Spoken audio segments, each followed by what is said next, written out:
Ninauamuru uweza ulioondolewa juu yako uanze uonekane sasa hivi. Watu waanze kukujia kokote kule uliko.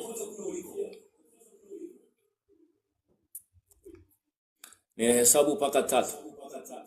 Roho Mtakatifu anaanza kulitenda hili. Anaanza kulifanya hili. Roho Mtakatifu anaanza kulitenda hili popote pale ulipo.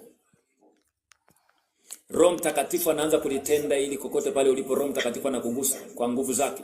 Maandiko anasema sio kwa nguvu wala uweza bali ni kwa roho yangu, asema Bwana. Roho wa Bwana anakugusa mahali hapo ulipo. Baba, ninaamuru uweza unaowafanya watu hawa wajiliwe na watu kwenye biashara zao, kwenye kazi zao, kwenye ofisi zao, kwenye huduma, chochote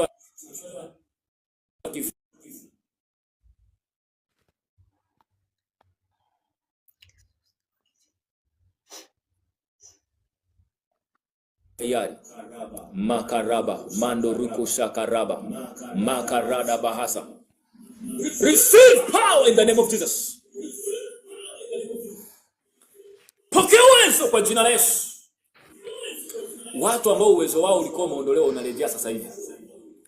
Sasa hivi kuna wengine waliondolewa uwezo wa kuwa kwenye ndoa, wengine waliondolewa uwezo wa kufanya biashara, wengine waliondolewa uwezo wa kuanzisha miradi, wengine waliondolewa uwezo wa vipawa walivyopewa, wengine waliondolewa uwezo wa kubuni vitu. Leo uwezo wako unarejeshwa, uwezo unarejeshwa, uwezo unarejeshwa, uwezo unarejeshwa, uwezo unarejeshwa, uwezo unarejeshwa usiku wa leo.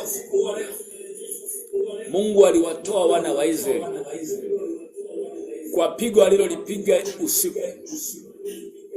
Mungu anakurejesha leo uwezo usiku wa leo. Unaamka na nguvu mpya. Rapakato rapakate riko shaka yanda ramahanda. Wengine waliondolewa uwezo wa kubeba watoto tumboni. Leo wanarejeshewa sahihi. Unarejeshewa sahihi. Kwa jina la Yesu ninaamuru urejesho. Wewe uliyefunguliwa urejesho unaanza kurejea. Vile vilivyokuwa vimeharibiwa vinarejeshwa. Vile vilivyokuwa vimepotea vinarejeshwa. Neema iliyo